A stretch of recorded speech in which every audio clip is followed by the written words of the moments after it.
Welcome to Luca and Miguel. Enjoy the video. In this video, I will explain how to make sugar cookie frosting. To begin, you will need a few simple ingredients. Gather 4 cups of powdered sugar, 2 tablespoons of milk, and 1 teaspoon of vanilla extract. Sifting your powdered sugar is a crucial first step to ensure your frosting is wonderfully smooth and free of any lumps. This preparation sets the foundation for a truly delightful frosting. Now let's mix. In a large bowl, slowly add the milk to the sifted powdered sugar, stirring until well combined. Incorporate 1 teaspoon of vanilla extract for that beloved classic flavor. The key here is to achieve the perfect consistency. If it's too thick, add a few drops of milk.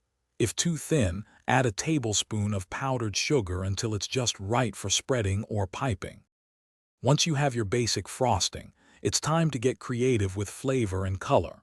For a twist, try adding 1/4 teaspoon of almond extract or a pinch of lemon zest. To color your frosting, use gel food coloring. It provides vibrant, concentrated hues without thinning the consistency. Divide your frosting into separate bowls before adding different colors for a beautiful assortment. Finally, let's talk about applying and storing your delicious frosting. Always ensure your sugar cookies are completely cool before you begin frosting them. This prevents the frosting from melting. Use a small offset spatula for smooth spreading or a piping bag for intricate designs.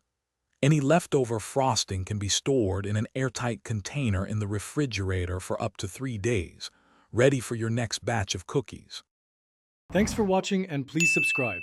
It's the best investment you'll ever make.